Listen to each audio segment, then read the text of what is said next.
The day Jackson Pierce fired me, I didn't shout or plead, I simply nodded, knowing the $12 million fraud I'd secretly documented would be his undoing. After 15 years as CFO, I understood that revenge, like accounting, requires precision, patience, and impeccable documentation. I grew up in Havenbrook, Ohio, a town where everyone knew your business and factory whistles marked the hours better than church bells. My father worked 43 years at Midwest Manufacturing, starting when it was just Millicent's machine parts with a single warehouse and 30 employees. Numbers tell the truth when people won't, he'd say, teaching me accounting basics at our kitchen table while Mom baked apple pies that filled our modest home with cinnamon warmth. When I earned my accounting degree from Ohio State in 1982, Dad proudly pinned my graduation tassel to the corkboard in his workshop. I still remember his calloused hand straightening my tie before my interview at Midwest. The company had grown by then, but was struggling with debt and outdated production lines. Old man Millison himself hired me, squinting through thick glasses as he reviewed my resume. "Frank Miller," he'd said, tapping my credentials, "you've got honest eyes. That matters more than fancy degrees when you're watching someone's money." Donna came into my life 2 years later, the new HR coordinator with auburn hair and a laugh that made heads turn in the cafeteria. She had this way of cutting through my analytical reserve, challenging me to see beyond spreadsheets to the human stories behind every decision. Numbers matter, she'd remind me during late nights when I obsessed over quarterly reports, but so did the people affected by them. We built our life in a craftsman bungalow 3 miles from the plant. No children came, but we filled our home with books, music, and weekend gatherings where Donna's lasagna became legendary among our friends from work. When I became controller in '96, she framed my new business cards and hung them beside our wedding photo. The night I was named CFO in 2008, during the worst financial crisis since the Depression, we celebrated with champagne on our back porch while I worried aloud about the responsibility. "You'll keep them honest," she'd said, clinking her glass against mine. "That's what you do, it's who you are." For 15 years, I did exactly that. While other manufacturers closed plants and outsourced production, we weathered storms through fiscal discipline and strategic investments. We went public in 2011, but maintained our Midwestern values. I never forgot the families behind the figures, the 3,200 employees whose mortgages, college funds, and retirement plans depended on our integrity. Donna's diagnosis came without warning: stage Roman 4 pancreatic cancer, already spreading. The 18 months that followed taught me more about courage than I'd learned in 6 decades of living. She refused to let pain diminish her spirit, organizing her own memorial service from her hospice bed. "Don't let them see you break," she whispered one night, her fingers like twigs in my hand. "But don't forget to feel it, Frank. Grief means it mattered." After the funeral, I threw myself into work with monastic dedication. My team became my family. Nancy from accounts with her color-coded spreadsheets and endless supply of peppermints, Tyler from internal audit who reminded me of myself 30 years younger, even gruff old Peterson from tax compliance who still calculated figures long and before trusting computers. We were the guardians of fiscal truth, maintaining Midwest's reputation for reliability in an industry where corners were routinely cut. When Chairman Bennett announced Jackson Pierce's hiring, I smiled politely through the welcome reception while something cold settled in my stomach. Pierce walked the room like a politician, dropping Silicon Valley references and making vague promises about unleashing potential. He was 42 but dressed like someone younger, with designer eyeglasses and that carefully maintained stubble that passed for professional in certain circles. "He'll bring us into the modern era," Bennett assured me, champagne sloshing as he gestured. "No offense, Frank, but we could use some fresh perspectives." I nodded and sipped my water, thinking of Donna's voice in my head: "Watch and wait, the truth always surfaces eventually." And watch I did methodically, patiently, as the culture Midwest had built over decades began to fracture. The truth was there in the numbers, as it always is for those who know how to read them. I just never imagined how high the price of that truth would ultimately be. I noticed a shift the morning after our quarterly earnings call. Jackson had presented what I describe as creatively optimistic projections, skirting dangerously close to misrepresentation. When I arrived at my office, my security badge wouldn't open the executive floor restroom. A small thing, but in corporate America, these little degradations are always the first warning shots. "System glitch," the young IT tech assured me, not quite meeting my eyes. "Should be fixed by tomorrow." I nodded, knowing better. After 40 years in business, you develop a sixth sense for when the ground is shifting beneath you. The following Tuesday, I discovered my executive parking space had been reassigned to Brady Thompson, Jackson's handpicked director of financial innovation, a title that existed nowhere in our corporate structure until Jackson created it. Brady was 29, with an MBA from Stanford and the kind of confidence that comes from never having navigated a real economic downturn. "Frank, got a minute?" Jackson appeared in my doorway 3 days later, not waiting for an answer before settling into the chair across from my desk.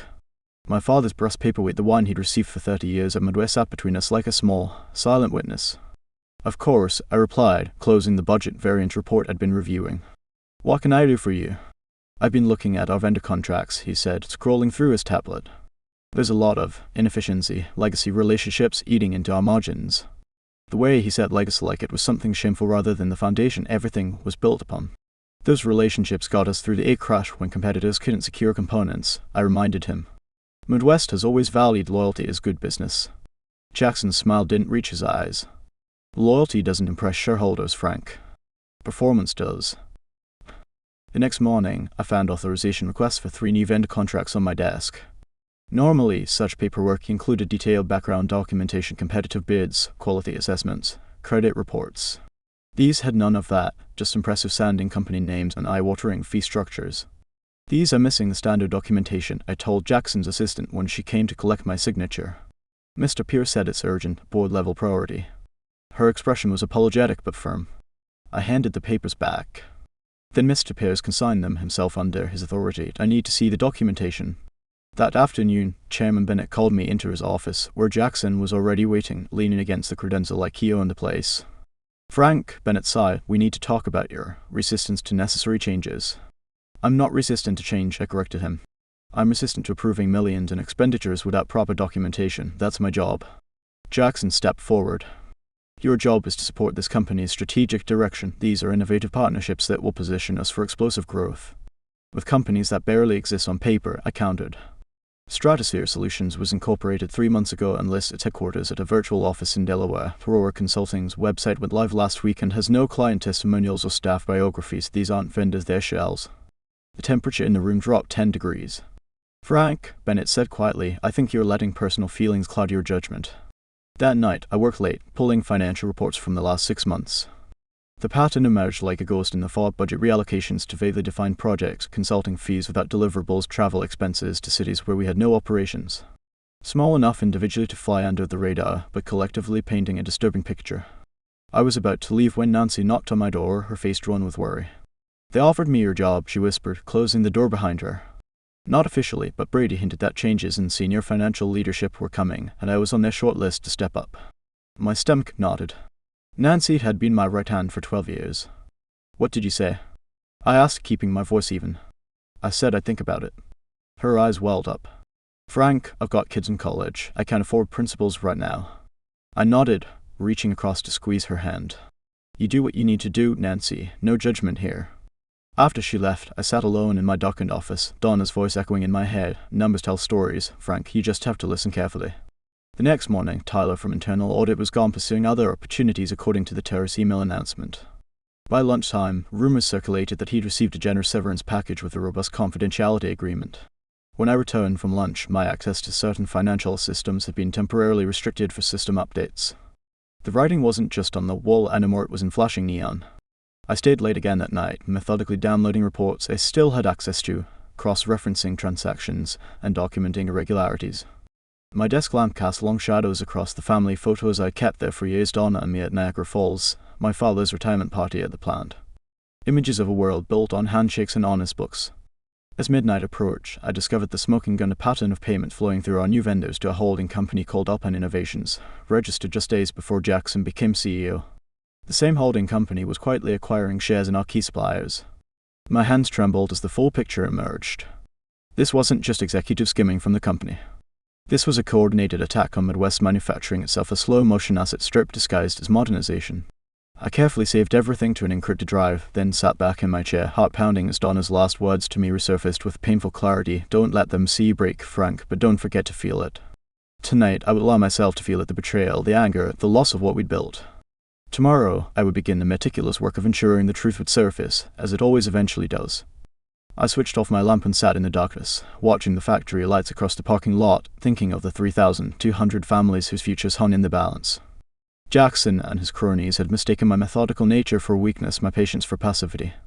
They would learn, as Donna used to say, that numbers don't lie, and neither would I. I stared at my computer screen, the blue light casting harsh shadows across my face as the clock ticked past 2 a.m. My security badge still hung around my neck, useless for the executive floor now, but it had gotten me into the building through a loading dock entrance Jackson's team had forgotten to restrict. 40 years in this business teaches you things the MBAs don't learn at Stanford. Just a few more minutes, I whispered to Donna's photo on my desk. Even after 3 years, I still found myself talking to her when things got rough. The system prompted for an emergency access code. My fingers hesitated over the keyboard. Using this backdoor admin account I'd created during our last cybersecurity upgrade was technically against company policy. But then again, so was fraud. I entered the 16-digit sequence from memory. "Come on, old friend," I murmured as the system processed my credentials. A tense moment later, I was in full access to Meridian's audit server at the digital heart of our financial system. What I found made my blood run cold. Transaction logs, hidden accounts, shell companies all connected through a complex web that would have remained invisible to anyone not looking for it specifically. Payments flowed like a dark river from our company's coffers through our new innovative vendors to Alpine Innovations, then divided into smaller streams feeding directly into offshore accounts. "Jesus Christ," I whispered, my hands trembling as I downloaded file after file. This wasn't just executives skimming off the top. This was systematic pillaging disguised as corporate restructuring. The numbers told a devastating story: $12.07 million already diverted, with plans for another $24 million in the next quarter. Projected job cuts at 3 plants to optimize operations while the money disappeared into Jackson's network. The holding company was quietly positioning itself to strip our patents and manufacturing processes. They weren't trying to run the company, they were harvesting it. My screen suddenly went black. My heart nearly stopped until I realized it was just my screensaver. As I moved the mouse, my father's words echoed in my head: "A man who steals from his workers is lower than dirt." I thought about Nancy's children, and about the workers at our Dayton plant whose Christmas bonuses would vanish to fund Jackson's scheme, about the retirement accounts that would evaporate when the company collapsed. A text message lit up my phone. "You still in the building? Security alert on lower level. Get out now." It was from Martin in night security, the one guard who hadn't been replaced by Jackson's team. I quickly encrypted everything I'd found onto a thumb drive and pocketed it. As I shut down the terminal, I heard the elevator ding. Grabbing my coat, I slipped into the supply closet just as the office door opened. Through the slats, I could make out Brady's expensive sneakers and Jackson's voice. "I'm telling you, someone accessed the system." The notification came directly to my phone. "Probably just routine maintenance," Brady replied, his voice unnervingly calm. "At 2 a.m., check Miller's office again. I want to make sure he's really gone." My heart hammered against my ribs as they moved around my former office, now stripped of most personal items. "What exactly are you afraid he knows?" Brady asked, sounding almost amused. "Nothing. Everything's legal technically, just check his computer again." "Jackson," Brady's voice had an edge I'd never heard before. "If you're getting cold feet." "I'm not. I just don't want any loose ends before the board meeting. Bennett's on board, but the others still trust Frank. If he starts making noise." "He won't," Brady said with chilling confidence. "By the time anyone listens to him, it'll be too late. Besides, who'd believe the bitter old man who couldn't adapt?" I felt a surge of anger so intense I had to press my hand against my mouth to keep from shouting. The dismissive tone, the casual cruelty, it was all I could do to stay hidden. They left a few minutes later, arguing about timeline adjustments. I waited 10 excruciating minutes before slipping out and making my way to the emergency stairwell. Once in my car, I sat trembling, not from fear but from rage and resolve. I thought of Donna's lost days, how she'd squeezed my hand and made me promise not to let my integrity slip, not even an inch. The world has enough sharks, Frank. It needs more lighthouse keepers.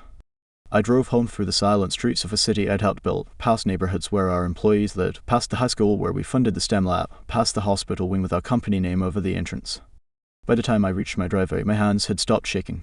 I knew exactly what needed to be done, not in anger, but with the same methodical precision I'd applied to financial statements for 4 decades.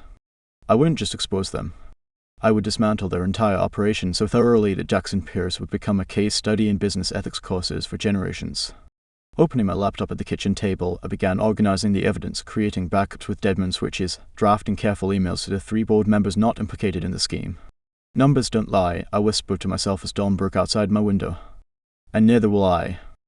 I was 3 days into my meticulous revenge plan when my doorbell rang at 6:42 a.m.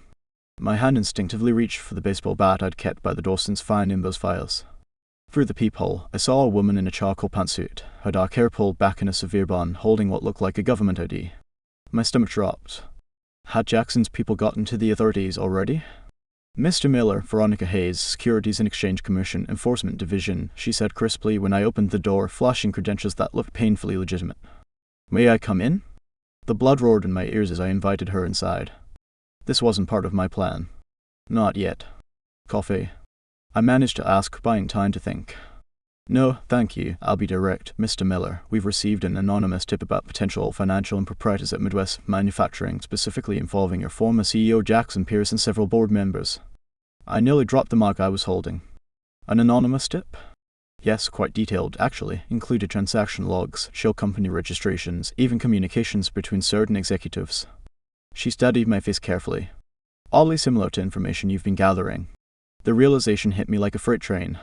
Tyler, I whispered. I'm not at liberty to confirm sources, she replied, but the slight lift of her eyebrow told me everything. Tyler from internal audit, the kid I'd mentored for 5 years before Jackson's team pushed him into a basement office. The same kid who'd helped me build our security protocols and who could easily have monitored my late-night server access. He didn't just get demoted, I said, understanding dawning.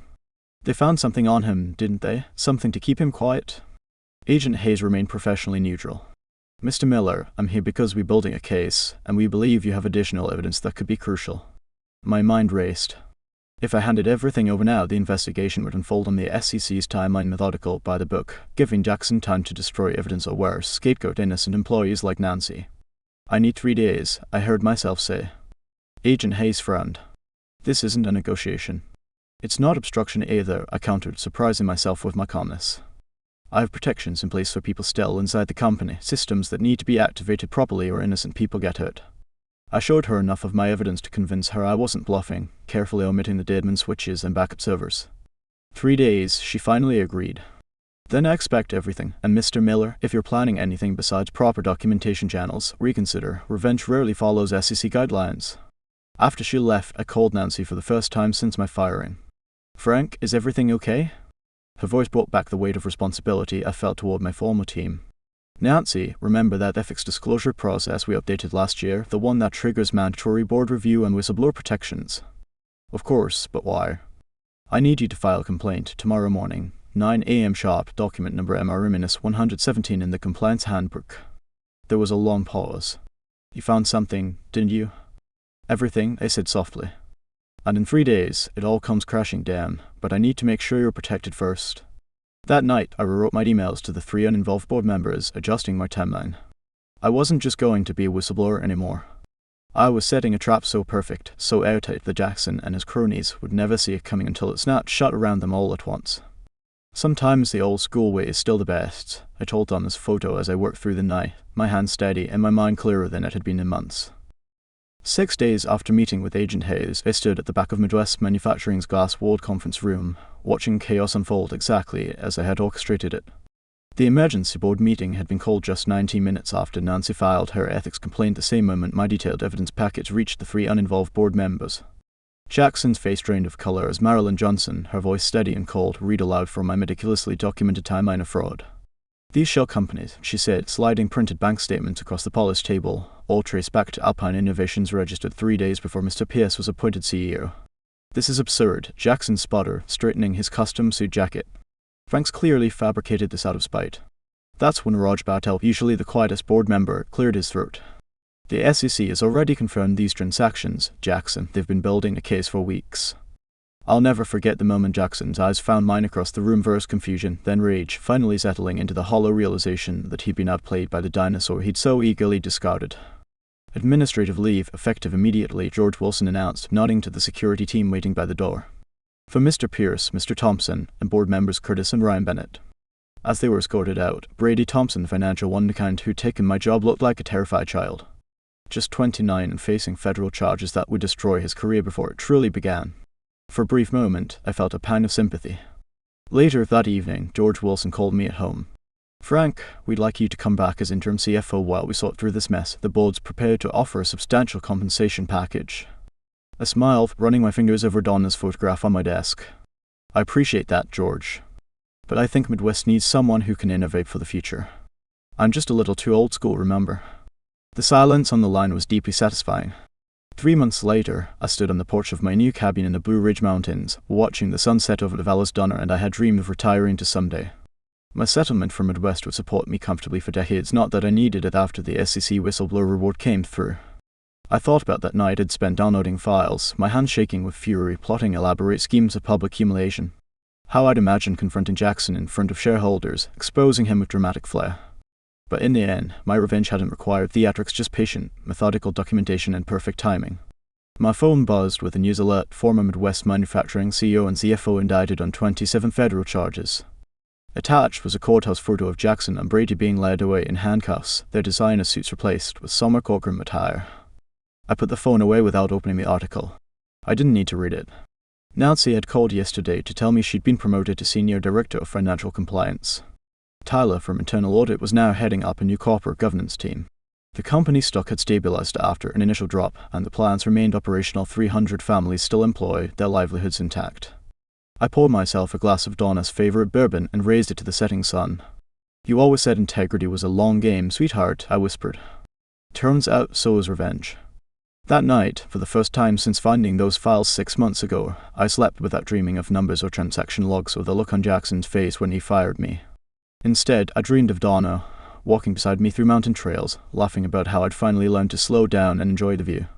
Sometimes the most satisfying revenge isn't watching your enemies fall, it's rebuilding your own life while they lose everything they stole. And doing it by the book, that old school, meticulous approach they'd mocked me for all along. In the quiet of my mountain cabin, I've had time to reflect on everything that happened. There's something poetic about how it all unfolded, not with shouting matches or dramatic boardroom confrontations, but with spreadsheets, bank records, and a patient hand of justice. My revenge wasn't fueled by hatred, but by something deeper, a commitment to truth that Donna had instilled in me over our 30 years together. "Numbers don't lie, Frank," she'd always said. And neither should you. I think about those 300 families whose livelihoods were saved, about Nancy finding her voice, about Tyler finally getting recognition for his ethical stance. Their futures matter more than Jackson's downfall. Sometimes I wonder if I'm too old-fashioned, believing that integrity still counts for something in this world. But then I look out over these mountains, Donna, and I dreamed of, paid for with honesty rather than schemes. And I know in my bones, I know we were right all along. The old ways still matter. Patience still matters. And sometimes, the quietest revenge is simply living well while letting the truth do its work.